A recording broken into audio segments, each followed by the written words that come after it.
कल अपन ने जवर चिकित्सा अध्याय शुरू किया था, जिसमें अपन ने कुछ बेसिक सी बातें शुरू की थी।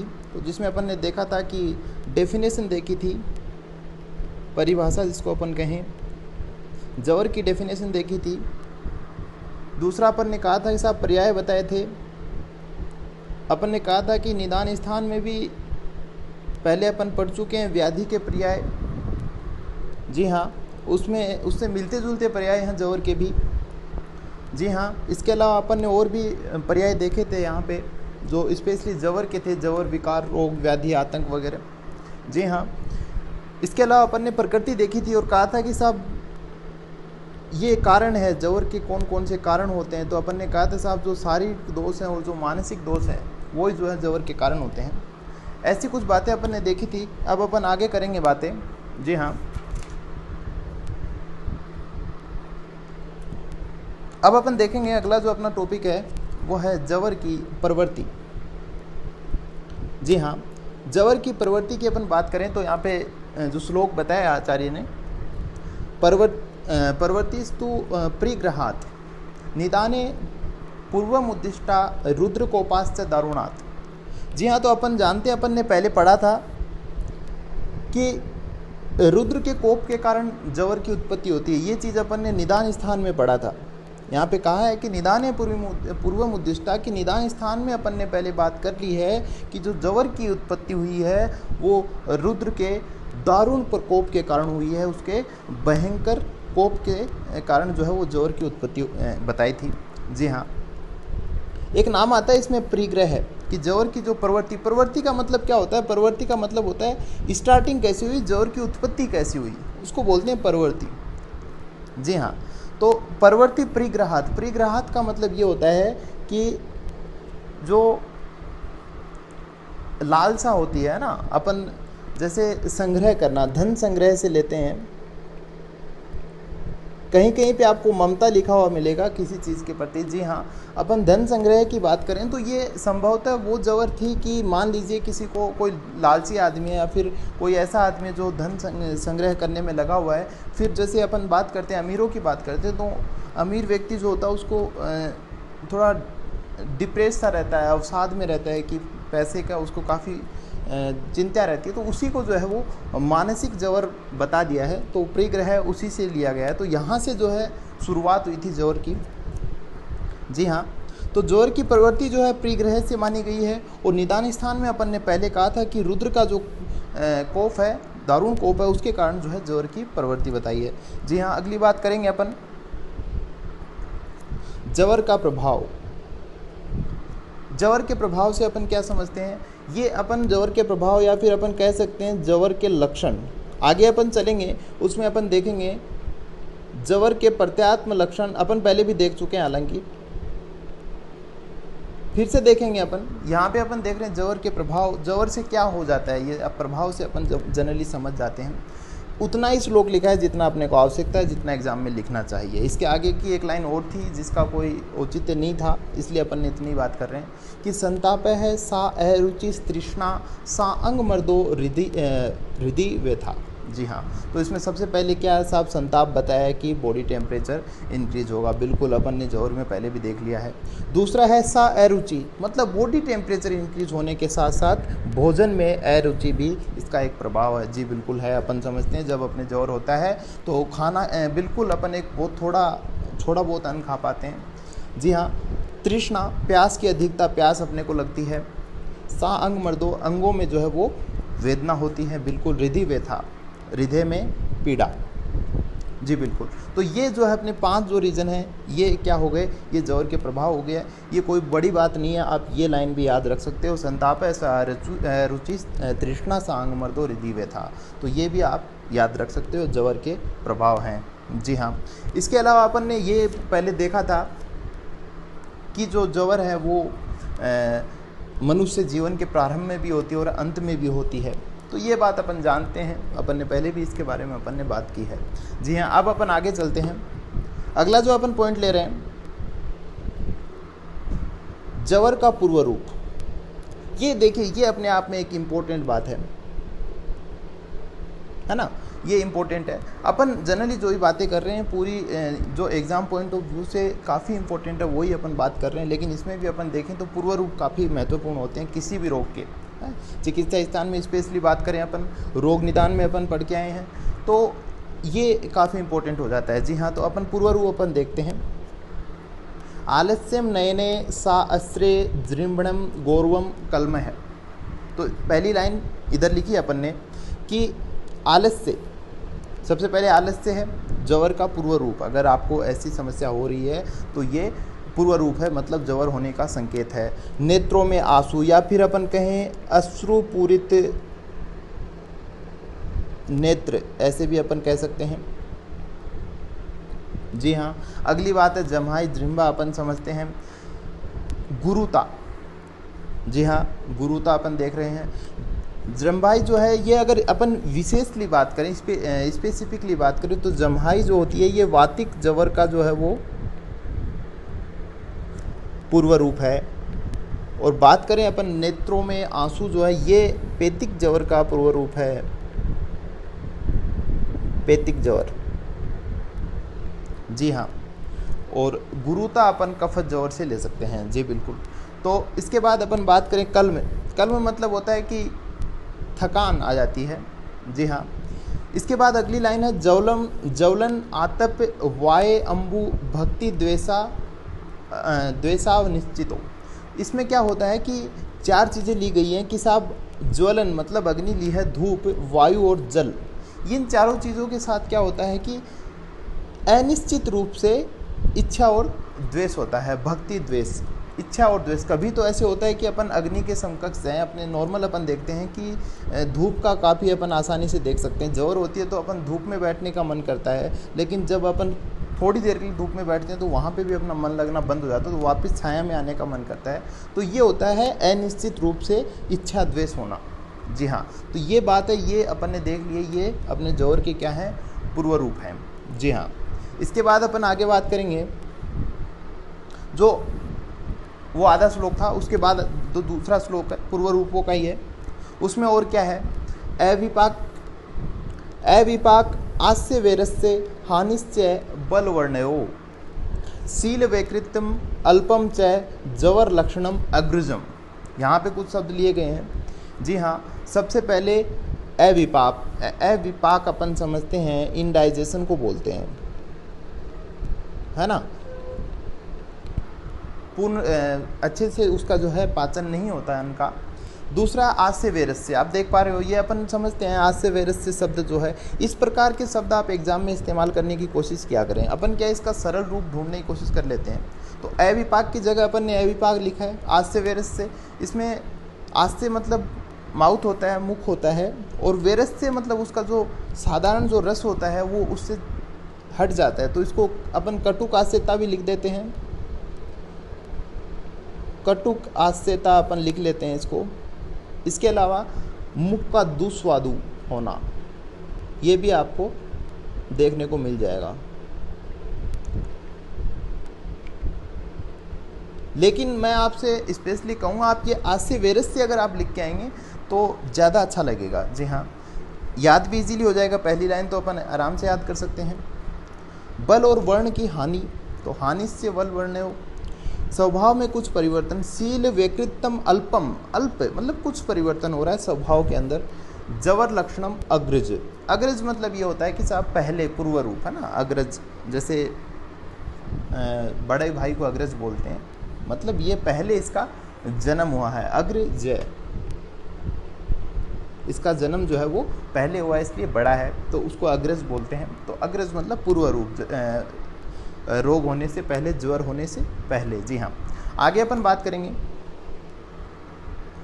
जवर का आत्मलक्षण।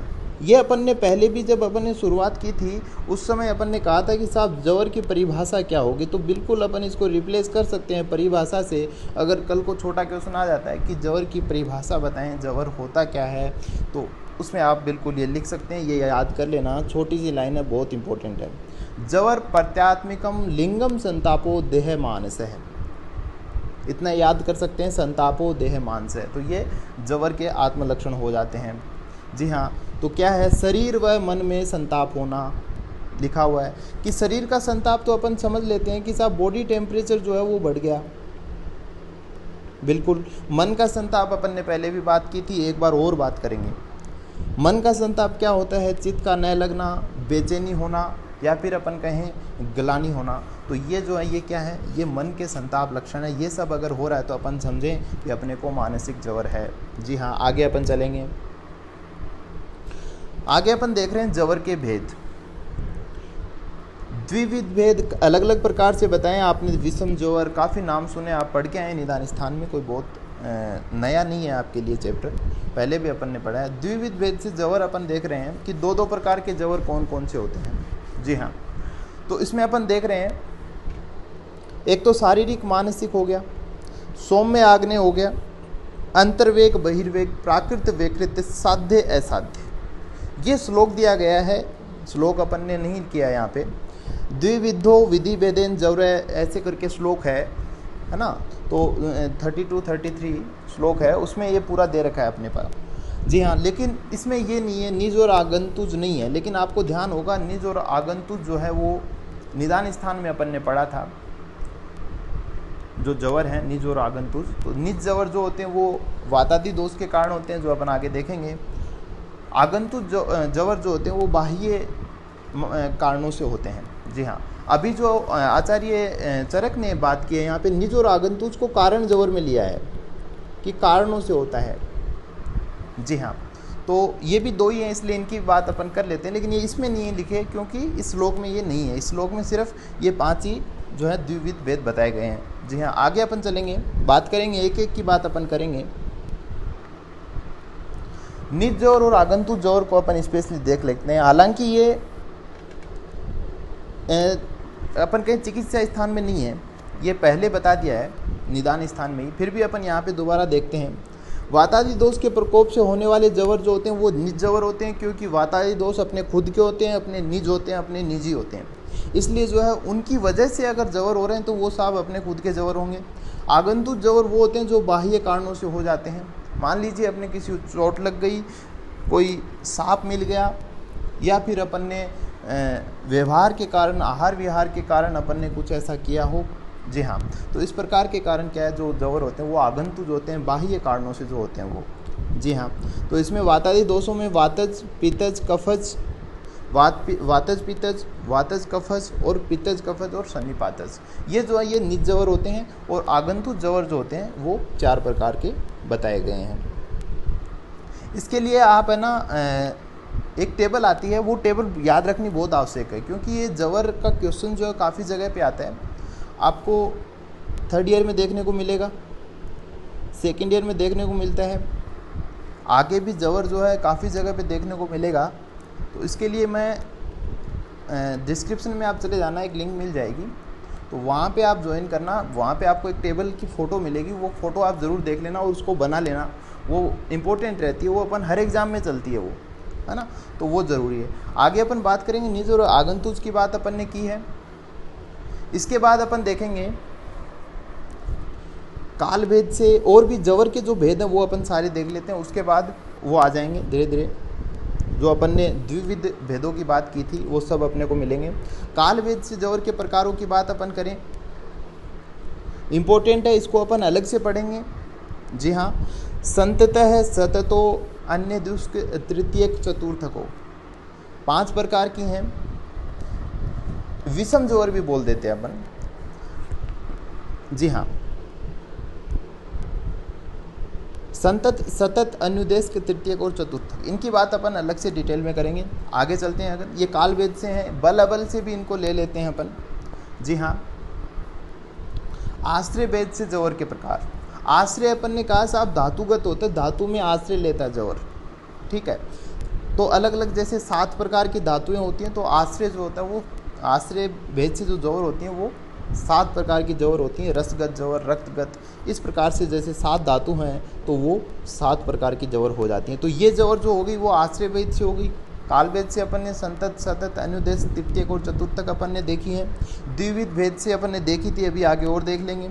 आगे चलते हैं। अगर अब हम अब वो तो द्विविध भेद की बात कर रहे थे, तो उसमें स्टार्टिंग से अपन ले रहे हैं। सबसे पहले अपन ले रहे हैं शारीरिक और मानसिक जवर। जी हाँ, शारीरिक जवर वो होती हैं जो वातादि दोषों की प्रबलता से हो रहे हैं, है ना, वात पित्त और कफ की वजह से हो रहे हैं वो।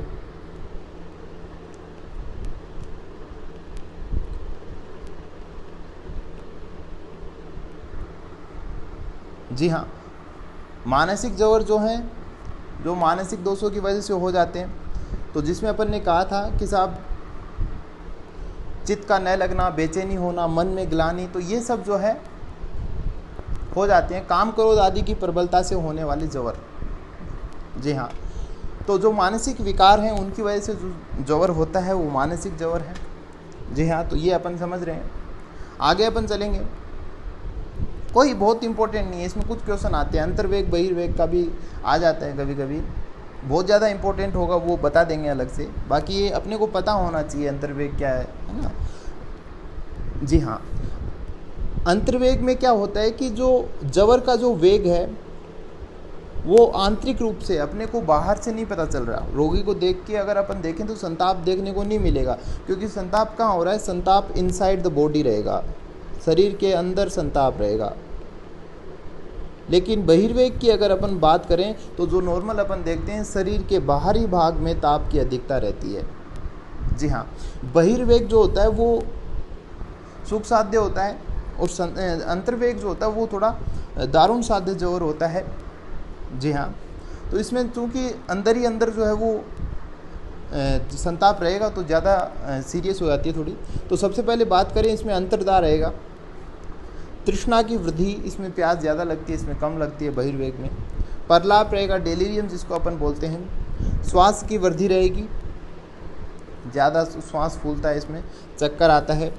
संधियों में और हड्डियों में जो है अपने को पीड़ा देखने को मिलेगी, और स्वेद नहीं आएगा इसमें। जी हाँ, दोष या मल रुक जाएगा, मतलब दोष और मल का जो है निष्कासन नहीं होगा इसके अंदर। जी हाँ, अंतर्वेग की बात करें। और बहिर्वेग जो होता है वो नॉर्मल अपन देखते हैं, जो बॉडी टेम्परेचर इंक्रीज हो जाता है उसको बोलते हैं। जी हाँ, आगे अपन चलेंगे, ये काफ़ी एक ठीक ठाक इम्पोर्टेंट सा हो जाता है, लेकिन इसमें बहुत ज़्यादा कुछ पढ़ने की आवश्यकता नहीं है। जो महत्वपूर्ण बातें वो अपन सारी बताएंगे कि प्राकृत जवर और विकृत जवर क्या चीज़ है। तो प्राकृत जवर जो होता है जो नेचुरल है, जिस समय जो दोष है उस समय वो दोष अनुसार जो जवर हो रही है उसको प्राकृत जवर बोलते हैं। उसके अलावा जो होती है वो विकृत जवर बोलते हैं। इसमें भी एक दो बातें हैं जो अपने को समझने लायक हैं। जी हाँ, सबसे पहले अपन देख रहे हैं, जिन ऋतुओं में वात पित्त तथा कफ का स्वाभाविक रूप से प्रकोप होता है उन ऋतुओं में होने वाला जवर प्राकृत जो है जवर कहलाता है। जी हाँ, जैसे वर्षा ऋतु में वातज जवर, शरद ऋतु में पित्तज जवर और वसंत ऋतु में कफज जवर। इतनी बात अपन ने समझ ली। आचार्य चरक की बात करेंगे, यहाँ पे जो है वर्षा ऋतु में जो वातज जवर है इसको आचार्य चरक ने प्राकृत जवर नहीं माना है। अपन देखेंगे अभी आगे कैसे। शरद ऋतु में पित्तज जवर है, ये प्राकृत जवर है। अच्छा, प्राकृत जवर और विकृत जवर का डिवीज़न कैसे किया आचार्य चरक ने। जो प्राकृत जवर हैं उनको शास्त्रों में कहा गया है कि साहब ये जो है ये सुख साध्य हैं, और जो विकृत जवर हैं ये साहब कृच्छ साध्य हैं, ये कठिनाई से ठीक होती हैं, है ना। और ये जो है ये प्राकृत जवर जो है वो आराम से ठीक होते हैं, उनको प्राकृत जवर बोलते हैं। जी हाँ, ये इसकी बात अपन फिर से अभी करेंगे डिटेल में। अच्छा, विकृत जवर काल स्वभाव के विपरीत होने वाला जवर विकृत जवर कहलाता है। साहब कैसे, वर्षा ऋतु में जैसे मान लीजिएगा पित्तज जवर हो गया, या फिर अपन दूसरा उदाहरण ले कि शरद ऋतु में कफज जवर हो जाए, मतलब जो दोष उस समय प्रकोप में नहीं है उसकी जवर होना, है ना। जी हाँ, आगे अपन चलेंगे।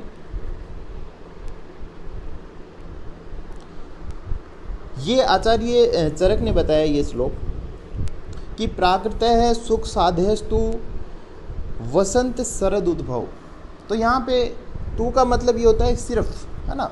तो इन्होंने कहा है कि प्राकृत सुख साध्य जवर होते हैं जो कि सिर्फ वसंत और शरद ऋतु में जो जवर होते हैं। जी हाँ, वही जो है सुख साध्य होती हैं, वही प्राकृत होते हैं। इन्होंने जो है वर्षा ऋतु में जो है जो वात से जो जवर होता है उसको प्राकृत नहीं बताया है।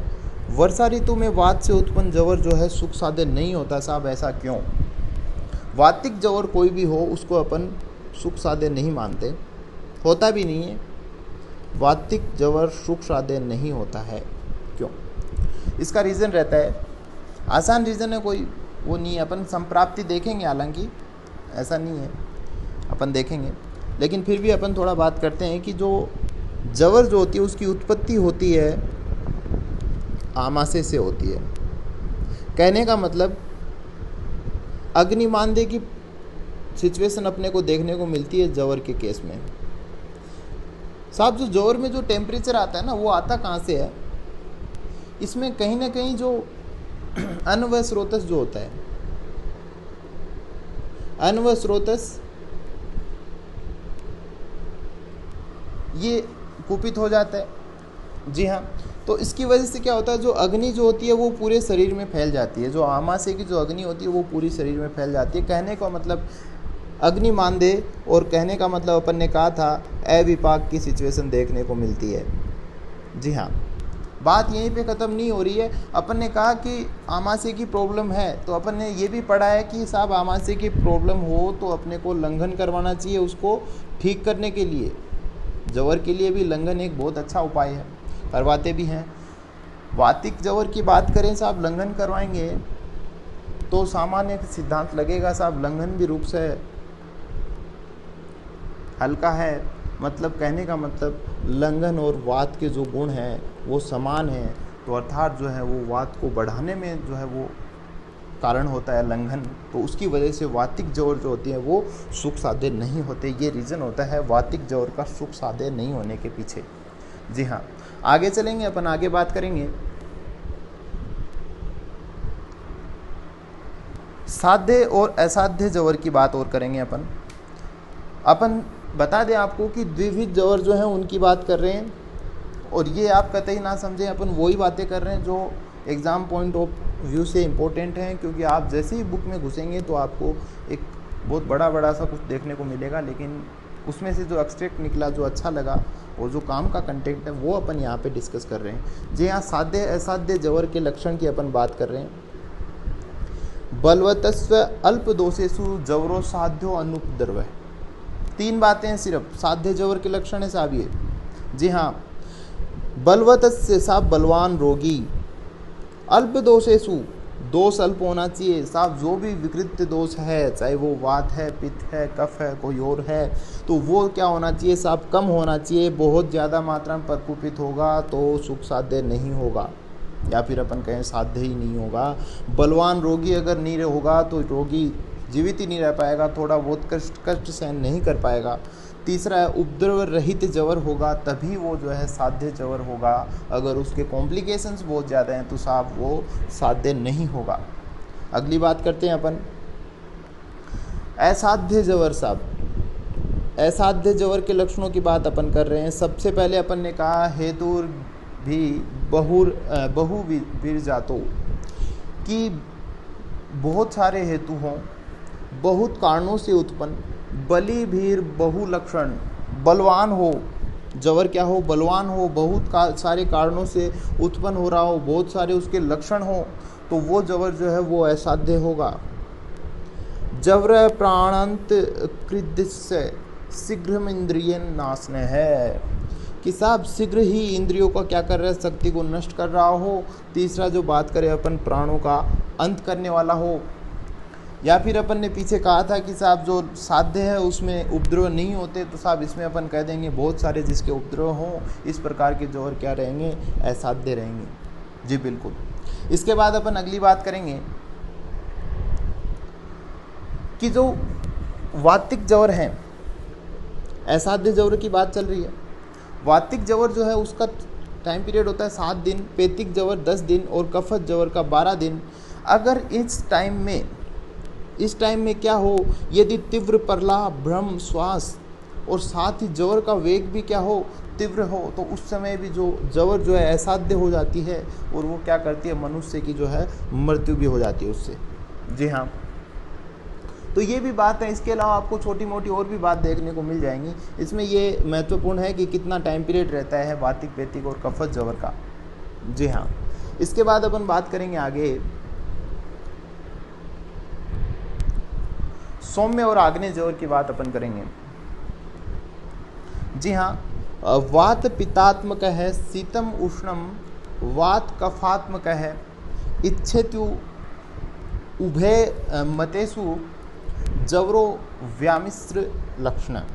इसमें अपन ने बात की कि साहब सौम्य जो जवर होती है, अपन समझ रहे हैं साहब सॉफ्ट से कुछ रिलेटेड है, ठंडे से कुछ रिलेटेड है। तो अगर वात और कफ की बात करें, यहाँ पे भी समझने लायक एक दो बात जरूर है कि साहब वात और कफ जवर की बात करें तो ये क्या होगी, दोनों ही शीत हैं। तो क्या होगा इस केस में, सर्दी लगेगी तो किसकी अभिलाषा रहेगी, किसकी इच्छा रहेगी, सब उष्ण वस्तु की इच्छा रहेगी। और अगर विपरीत इसी के अपन देखें तो वात और पित्त जो जवर हैं उसके क्या है, उसकी आग्नेय है, उष्णता है। तो साहब किसकी अभिलाषा रहेगी, शीत की अभिलाषा रहेगी। तो आग्नेय जवर जो होती है वात और पित्त जवर होती हैं, और वात कफ जो जवर होती है वो शीत जवर होती है, उष्ण वस्तु की अभिलाषा होती है, या फिर अपन कहें सौम्य जवर होती है। इसके बाद आगे कहा है कि अगर दोनों के अगर मिलते जुलते गुण हो तो उसमें दोनों ही प्रकार की जो वस्तुओं की अभिलाषा रहेगी, साहब उष्ण और शीत दोनों की अभिलाषा रहेगी अगर दोनों जवरों के मिश्रित लक्षण अगर देखने को मिल रहे हैं तो। जी हाँ, इस केस में अब अपन बात करेंगे वात। अगर यहाँ पे अपन देखें, ये भी छोटे छोटे कंसेप्चुअल बात हैं, वो ज़रूर आपको बताए जाएंगे। हो सकता है आपको कुछ समझ में बीच में ऐसा लग रहा हो, थोड़े परेशान से हो गए हों, लेकिन फिर भी जो कंसेप्चुअल बातें हैं वो ज़रूर आपको बताई जाएंगी कि साहब दोनों टाइम अपन देखें तो वात लिखा हुआ है। कहने का मतलब सौम्य जवर के अंदर भी वात का हाथ है और आग्नेय जवर में भी वात का हाथ है। जी हाँ, बिल्कुल है। क्यों, ऐसा क्यों? वात जो है, वात को शास्त्रों में बहुत जगह लिखा हुआ है कि साहब वात न तो शीत है और ना ही उष्ण है। वो कैसे साहब? अपन बात करें, गर्मियों में हवा चलती है जिसको अपन लू बोल देते हैं, लू जो है वो वात ही होती है साहब। और वात कैसी होती है, वो गर्मियों में उष्ण होती है। बात करें शीत लहरों की, सर्दियों में भी हवा चलती है साहब। शीत लहर जिसको अपन बोल रहे हैं, शीत लहर बोल रहे हैं, उनका क्या माजरा है साहब? वो कैसी होती है? वो शीतल होती है। कब चलती हैं साहब? सर्दियों में चलती हैं। कहने का मतलब बाहर का मौसम ठंडा तो वात कैसी हो गई साहब? ठंडी हो गई। बाहर का मौसम गर्म तो वात कैसी हो गई? गर्म हो गई। तो उसके इसमें अपन ने देखा कि साहब कफ के साथ थी तब शीत थी और पित्त के साथ थी तब उष्ण थी। तो वात का खुद का तो कुछ हुआ ही नहीं, वातावरण के साथ जो है बदल जाती है। जी हाँ, ये अपन ने सौम्य जवर और आग्नेय जवर की बात की। तो इसी के साथ जो अपने जो द्विविध जो जवर थी वो प्रकरण अपना खत्म हुआ और अपन ने छोटी सी संतत सतत अनुदेश तृतीयक चतुर्थक जवरों की अपन ने बात की। तो वो अपन अगले वीडियो में जो है वो उनके बारे में अपन स्पेशली उसी की बात करेंगे। पांचों की इम्पोर्टेंट है वो, काफ़ी डायरेक्टली क्वेश्चन, बड़े क्वेश्चन भी आपको देखने को मिल जाते हैं। जी हाँ, इसके बाद और पच्यमान जवर वगैरह जैसे कुछ जवरे हैं जिनके छोटे क्वेश्चन बनते हैं, उनकी बात अपन करेंगे। तो यहाँ तक किया, आशा करता हूँ सारा समझ में आ गया होगा। फिर भी अगर आपको लगे कि नहीं साहब हमारे ये वाली चीज़ समझ में नहीं आई, बिल्कुल आप निश्चित रूप से पूछ सकते हैं, कोई दिक्कत नहीं है। थोड़ा सा आप शेयर करना चाहें तो कर सकते हैं, अच्छा लगेगा अगर बहुत सारे लोग देखते हैं तो। जी हाँ, बाकी जुड़े रहिएगा, कोई दिक्कत नहीं। डिस्क्रिप्शन में आप जाते रहिएगा। डिस्क्रिप्शन में क्या होता है कि हो सकता है अभी आपको कुछ ना मिले, लेकिन जिस दिन भी मेरे पास कुछ अच्छा कंटेंट होगा और मुझे लगे कि हाँ इस वीडियो को देखने वाले लोगों को ये चीज़ भी देखनी चाहिए, तो वो मैं डिस्क्रिप्शन में डालूंगा फिर, क्योंकि इसमें तो ऐड कर नहीं पाऊँगा। तो उस दिन के लिए ज़रूरी है कि आप देखते रहें वहाँ पे। जी बिल्कुल, बहुत बहुत धन्यवाद।